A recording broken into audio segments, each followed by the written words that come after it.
Hedges est une actrice très connue aux États-Unis, notamment à Hollywood, pour ses rôles dans Donnie Brasco, Des hommes d'influence ou encore 6 jours, 7 nuits. Mais il y a 2 mois, le 5 août 2022, elle fera parler d'elle après avoir eu un accident de voiture en Californie. Les images diffusées en direct à la télévision choqueront le monde entier.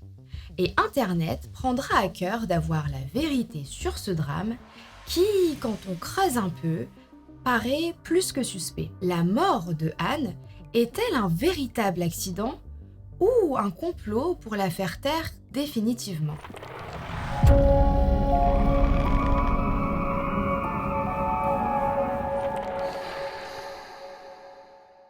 Hey, j'espère que vous allez bien ma team YouTube, moi ça va très bien et aujourd'hui je suis ravie de vous retrouver dans une nouvelle Auroria. Aujourd'hui et pour la première fois depuis le lancement des Auroria, on est sur une affaire très actuelle puisque ça s'est passé il y a seulement quelques semaines. Dès que ça a commencé, j'étais sûre et certaine que j'allais en faire une vidéo, mais j'ai attendu d'avoir quand même quelques éléments pour pouvoir vous fournir un contenu plus complet. C'est aussi l'une des premières fois où on est vraiment sur de la théorie du complot pur et dur. Je vous donnerai mon avis quant aux théories qui vont arriver, il y en a 5. Sachez que ce sont des sujets qui sont délicats à traiter, surtout sur internet, donc d'avance je vous demanderai de rester respectueux dans les commentaires et surtout bienveillant. On a le droit d'avoir un avis bien défini, même si parfois ce n'est pas basé sur des faits concrets, ça ne fait pas forcément de nous un complotiste. J'aimerais que ce débat n'ait pas forcément lieu dans les commentaires. Ceci dit, j'ai vraiment hâte de lire tous les commentaires, toutes vos théories, toutes vos thèses, parce que pour moi cette affaire c'est digne d'un Xavier Dupont de Ligonnès. Clairement, il y a matière à discuter pendant des heures, même si c'est juste pour dire moi je crois la thèse 1 ou je crois la thèse 2, j'ai trop envie de savoir. Si ce contenu vous plaît, n'hésitez pas comme d'habitude à exploser le compteur des likes, vous ne savez pas à quel point ça m'encourage à chaque fois et merci à ceux qui le font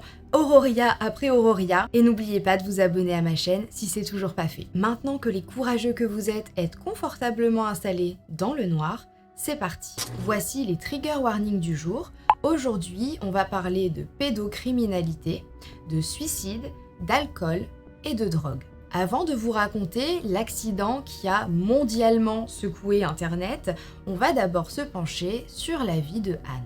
Personnellement, je dis Anne Hedges, mais ça peut très bien être Hedges, voilà, c'est dit. Anne Hedges est née le 25 mai 1969 dans l'Ohio, à Aurora. Elle est la cadette d'une fratrie de 5 enfants et fait partie d'une famille assez pauvre. Ses parents, Nancy et Donald, gagnent en effet très peu d'argent dans leurs métiers respectifs. Son père est fondateur d'une église baptiste, qui est un mouvement chrétien, et sa mère est une activiste dans les thérapies de conversion. Pour ceux qui ne savent pas ce que c'est, les thérapies de conversion, ce sont des traitements qui ont pour but de changer l'identité de genre de quelqu'un ou encore son orientation sexuelle. Anne, elle a commencé à travailler très tôt dans un restaurant afin d'aider sa famille financièrement. Ils ont été tellement pauvres qu'ils s'étaient retrouvés à une période sans domicile et ils ont même fini par être accueillis par une autre famille rencontrée à l'église. Son père, Donald, décédera du sida le 3 mars 1983 à seulement 45 ans. Et c'est à ce moment que Anne se sentira alors plus libre de parler de ce que celui-ci lui faisait subir. Elle avouera avoir été régulièrement violée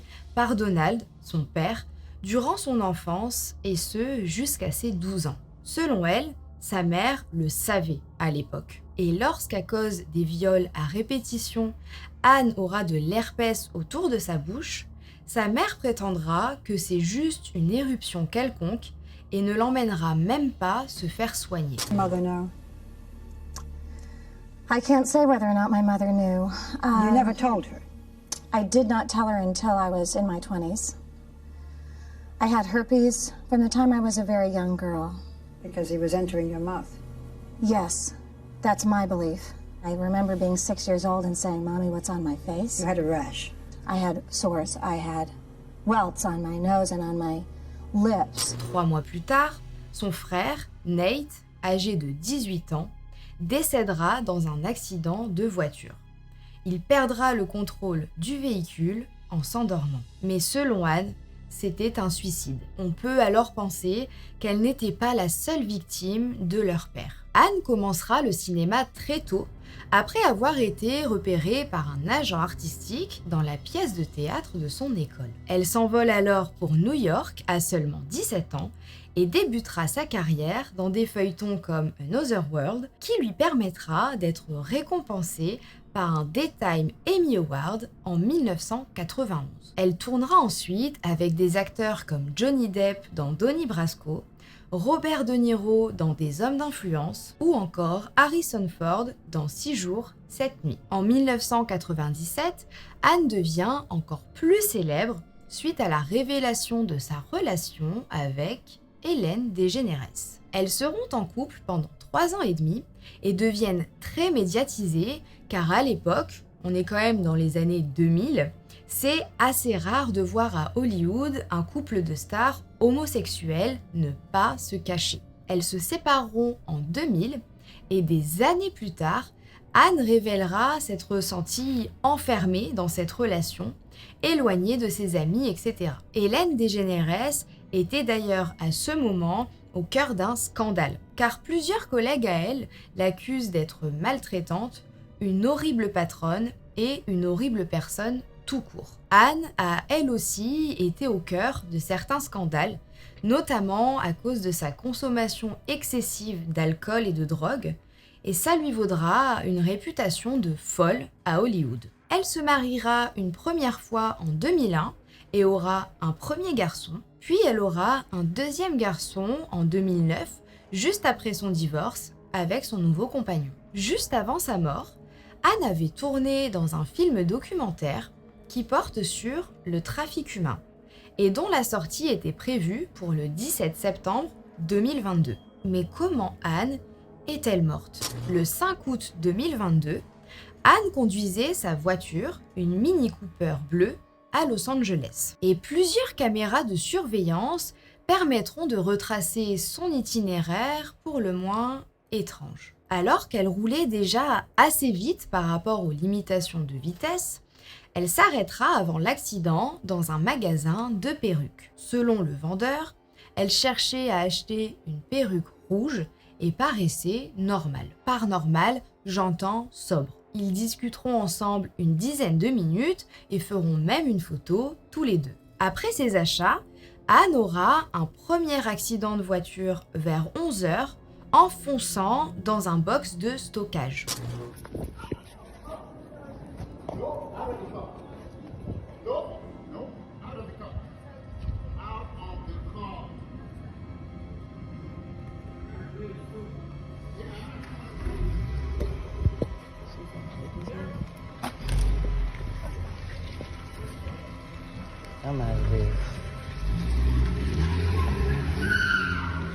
Elle s'enfuira à toute allure avant de pouvoir obtenir de l'aide et en refusant d'obéir à un homme qui lui crie de sortir de la voiture. Et en parlant de l'allure à laquelle elle roulait, il s'en est même fallu de peu pour qu'elle renverse un piéton sur le trajet.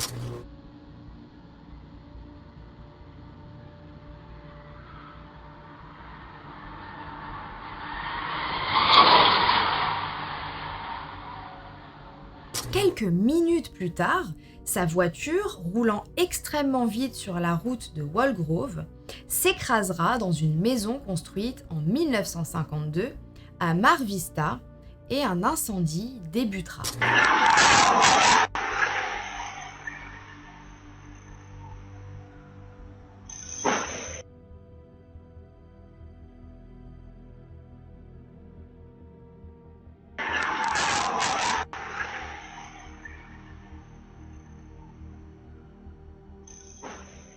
Elle roulait tellement vite que la voiture a littéralement traversé de part en part la maison. What did you guys see the front of the car at when you showed up? It was right about here. That's where the car was? You pull it tight? What do you got?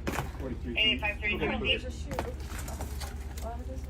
Anne est alors prise au piège dans la voiture, qui elle-même est prise au piège dans les murs de la maison en feu. Les pompiers arriveront rapidement, mais il en faudra 69 et plus de 65 minutes pour réussir à atteindre Anne et venir à bout de l'incendie. Évidemment, la nouvelle fait vite le tour des médias.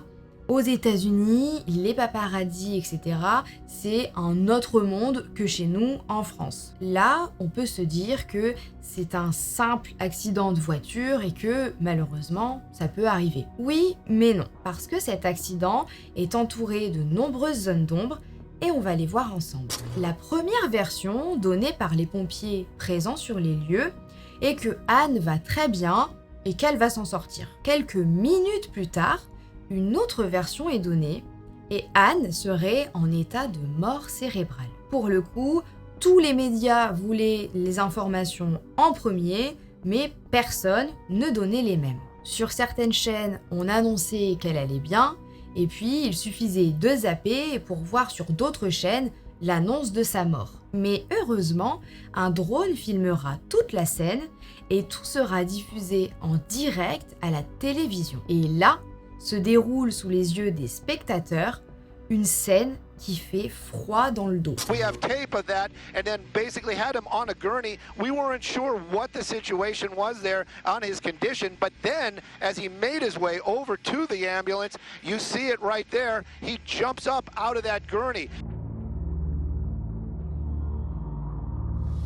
Au départ, tout le monde pensait qu'elle était déjà morte et donc transportée dans un sac mortuaire. Comment a-t-elle pu ouvrir ce sac et se relever si elle était morte? Les gens ont alors dit « Non, elle était brûlée, l'incendie a quand même duré plus d'1 heure, donc ce n'est pas du tout un sac mortuaire, mais c'est un sac pour les grands brûlés. » Ce qui paraît logique. Mais je trouve que ça n'enlève pas la légitimité de la question. Comment a-t-elle pu se relever après un tel accident? Et surtout, pourquoi les secours l'ont repoussée avec une telle violence? La première fois que j'ai vu la scène, moi j'ai vraiment trouvé ça assez violent. Et il y a encore beaucoup de zones d'ombre concernant cette scène. Je vous rappelle que l'accident a été si violent qu'elle a littéralement traversé une maison. Donc pourquoi elle ne porte même pas de civière pour lui maintenir la nuque? Des professionnels de santé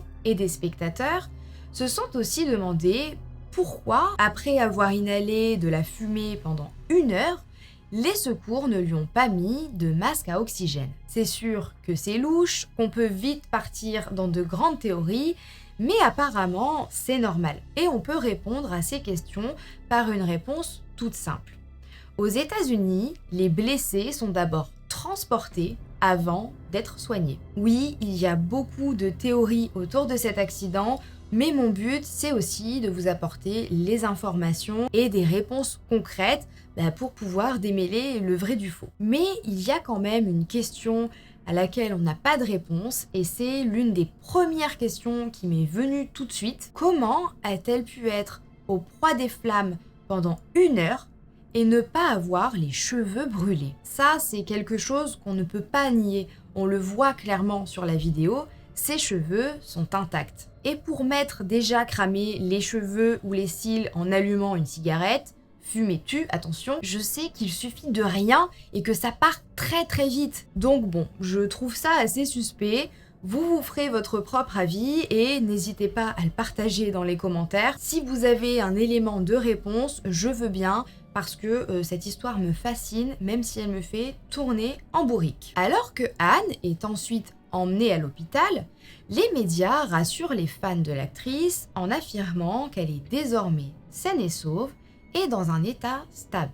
Mais plus tard, il sera révélé qu'elle est en fait en soins intensifs, sous respirateur à cause d'une importante lésion pulmonaire et en état de mort cérébrale. Entre les informations qui changeaient toutes les 5 minutes et les vidéos étranges, il n'en a pas fallu plus à tout Internet pour trouver cette histoire étrange, et moi la première. Mais beaucoup oublient de dire qu'en Californie, les lois sont différentes. Et l'une d'entre elles indique qu'un individu qui a subi une cessation irréversible de toutes les fonctions de l'ensemble du cerveau, y compris le tronc cérébral, est mort. Là-bas, la mort cérébrale fait état de mort. En gros, on peut être déclaré mort et avoir toujours un cœur qui bat. Et je pense que c'est pour ça que plusieurs dates de mort seront diffusées, mais que ça créera une confusion gigantesque. Après le don de certains de ses organes, Anne Hedges sera finalement débranchée et déclarée décédée à seulement 53 ans le 11 août 2022, puis incinérée le 23 août 2022. Voyons maintenant ensemble les théories qui entourent la mort de Anne. La première théorie est celle de la voiture contrôlée à distance pour provoquer un accident. Sur Internet, beaucoup ont comparé cette histoire avec celle de Paul Walker, décédé dans un accident de voiture lui aussi le 30 novembre 2013. Des rumeurs laissaient entendre que Paul Walker travaillait sur un film avant sa mort, un film pour exposer des réseaux de pédocriminels à Hollywood et qu'il allait dire toute la vérité. Mais ces rumeurs sont apparemment fausses et Paul Walker avait pour seul projet avant sa mort le tournage de Fast and Furious 7. Il est quand même mort à bord d'une sacrée voiture, une voiture qu'on appelle la faiseuse de veuves, donc je ne sais pas si cette théorie tient vraiment la route, sans mauvais jeu de mots. Peut-être que dans le cas de Anne, la voiture a réellement été piratée et contrôlée à distance. Dites-moi ce que vous en pensez. On en a discuté avec monsieur, qui lui n'est pas du tout pour cette théorie, pourtant c'est possible. Désolé chérie. Puisque selon Wikileaks, la CIA travaillerait sur le genre de programme capable de contrôler les voitures à distance afin de les faire crasher. Si cet accident est en fait un meurtre déguisé, la raison de cet homicide serait assez claire à deviner pour tout le monde. Je vous rappelle qu'elle était sur le point d'être à l'affiche d'un film sur le trafic humain. Et on a déjà vu par le passé que dans certains cas, il n'était pas bon de dénoncer les gens à la tête de ces horreurs. La deuxième théorie est donc que Anne Hedges n'est pas la seule victime qui souhaitait dénoncer des choses juste avant de mourir. En effet, Jackie Walorski, une politicienne ancienne représentante des États-Unis, et qui travaillait elle aussi contre les réseaux pédocriminels, est décédée 2 jours avant l'accident de Anne, soit le 3 août 2022, dans un accident de voiture. Les médias ont rapidement repris l'information pour la démentir, et selon eux, les 2 femmes n'étaient absolument pas en contact. Elles ne se suivaient pas sur les réseaux sociaux, et les recherches Google démontrent qu'elles n'ont jamais été citées ensemble avant leur mort. Mais bon, 2 femmes qui veulent dénoncer la même chose et qui meurent à quelques jours d'intervalle dans les mêmes conditions, c'est normal et humain de trouver ça très étrange. La troisième théorie concerne l'achat de la perruque rouge. Déjà, pourquoi une perruque de couleur rouge? Lors de l'achat, le vendeur a dit à Anne que la perruque nécessitait une coupe, qu'elle n'était pas propre et que ça lui prendrait un peu de temps. Mais Anne a répondu que ce n'était pas important et qu'il lui fallait. I said sure. So I went up to grab it for her. I told her, I said it's not cut or styled. She says no worries. I want it anyway. Did she appear in any way inebriated or drunk or impaired? She did not. She wasn't slurring her words. Pourquoi être aussi pressée d'acheter une perruque qui n'est pas prête à être portée? Cherchait-elle à se cacher? La troisième thèse est donc celle de la poursuite. Si on ajoute à ça le fait qu'elle roulait extrêmement vite, qu'elle n'est pas sortie de la voiture quand un homme lui a demandé de le faire lors du premier accident. Si on part du principe qu'elle était poursuivie et qu'elle pensait sa vie en danger, tout ça deviendrait alors beaucoup plus logique et beaucoup plus clair. Une quatrième théorie est basée sur le comportement des pompiers. Pour certains internautes, ces pompiers étaient en fait des acteurs. Et j'ai l'impression que c'est un peu comme une des théories concernant la mort de Michael Jackson. Le comportement des pompiers sur place était effectivement assez étranges, en commençant par le fait qu'ils aient placé Anne dans le camion de pompiers situé le plus loin du lieu de l'accident.